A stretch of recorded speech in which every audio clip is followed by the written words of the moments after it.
कश्मीर से आई मृत लोगों की तस्वीरों में वह सभी लोग आज जिंदा होते अगर वह हिंदू नहीं होते। कोई दया भाव नहीं, बस एक सवाल था, तुम्हारा मजहब क्या है? जब जवाब मिला तो उन्हें गोलियों से छलनी कर दिया गया। ना जाति, ना राज्य, ना भाषा, बस मजहब पूछा और मार दिया। यह दिल दहला देने वाली और रूह कपा देने वाली घटना बेसरन पहाड़ी में हुई, जो कश्मीर के पहलगांव से करीब 5 किलोमीटर दूर है। यह घटना मंगलवार 22 अप्रैल को हुई।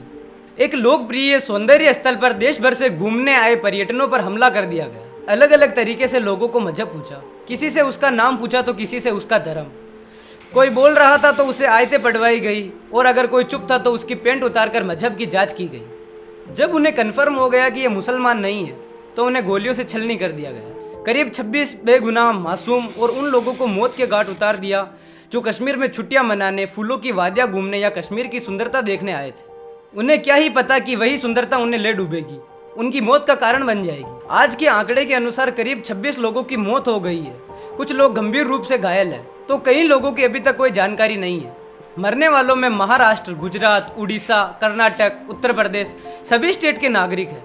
आप चाहे किसी भी स्टेट से हो, किसी भी जाति से हो, किसी भी जिले से हो, या आप किसी भी पार्टी को सपोर्ट करते हो, या फिर आपकी भाषा कोई भी हो, मारने वाले को बस आपके मजहब से फर्क पड़ता है। आपकी जाति, भाषा, राज्य से उन्हें कोई फर्क नहीं पड़ता।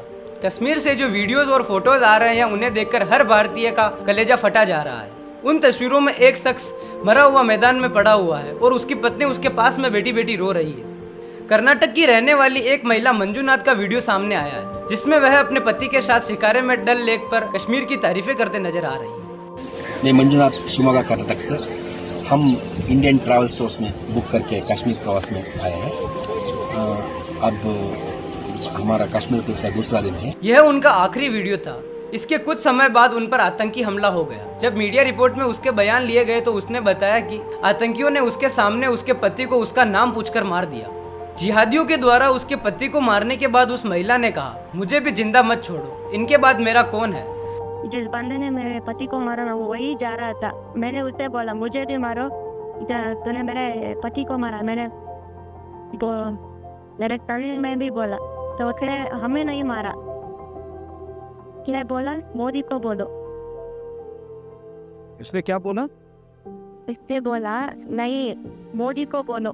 कैसे चला गया वहां से। जब उस महिला ने आतंकवादियों को कहा कि मेरे पति को तो मार दिया, अब मुझे भी मार दो, तो आतंकवादियों का जवाब था, जाओ अपने प्रधानमंत्री से कहो। एक वीडियो और सामने आया है जिसमें एक शख्स ने वह हमला अपनी आंखों से देखा, और आंखों से देखने के बाद उसकी रूह कांप गई। जब उसने वीडियो अपलोड किया तो वीडियो में दिख रहा है कि वह परमात्मा का शुक्रिया अदा कर रहा है।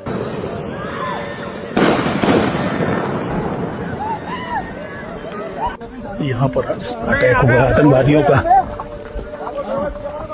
हम लोग बाल बाल बचे हैं, मगर परमात्मा रक्षा करेगा।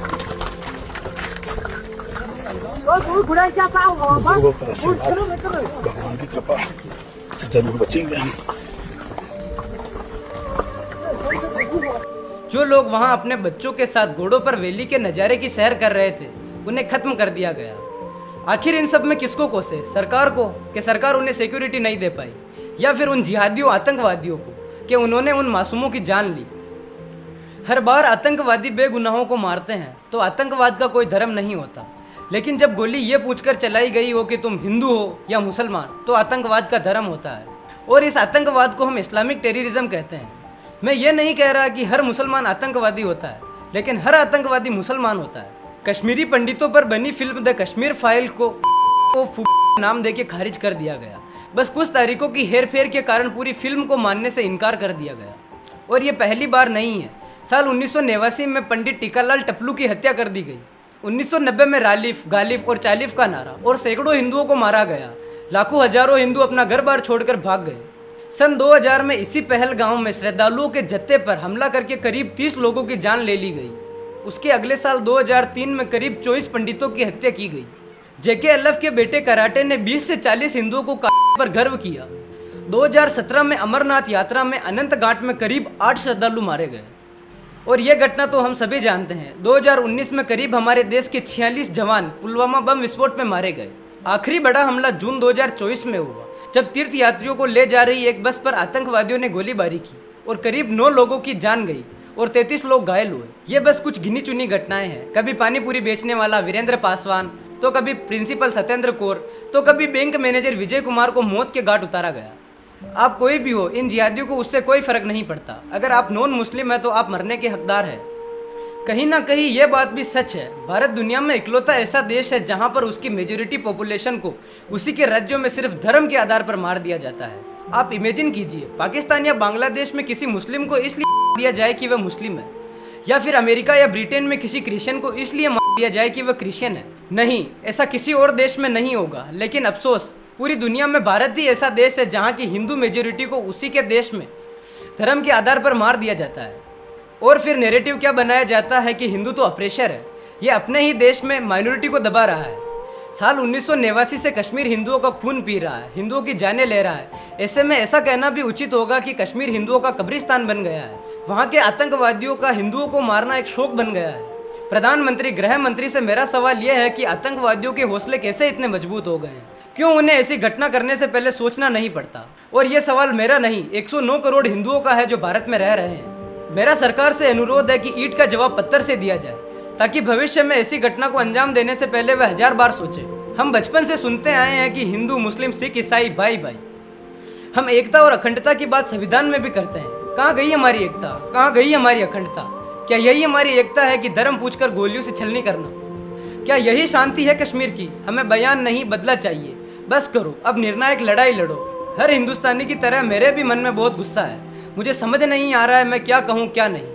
हिंदुस्तान में रहकर एक मुसलमान कहता है कि एक तरफ मूर्ति पूजा हो रही है और एक तरफ रेप हो रहा है, तो सबसे बड़ा गुनाह कौन सा है? इस्लाम की नज़रों में सबसे बड़ा गुनाह मूर्ति पूजा है। कि ये आता है इस्लाम में कि इस्लाम में अगर ये पूछा जाए एक तरफ रेप हो रहा हो और एक तरफ मूर्ति पूजा हो रही है तो वो सबसे बड़ा गुनाह कौन सा होगा? तो इस्लाम की नज़र में मूर्ति पूजा सबसे बड़ा गुनाह है। रेप नहीं है। वो इसलिए नहीं है क्योंकि अल्लाह कह रहा है कि मैं सिर्फ करने वालों को माफ नहीं करूंगा, चाहे और कितने भी बड़े गुनाह हो मैं उनको माफ कर दूंगा।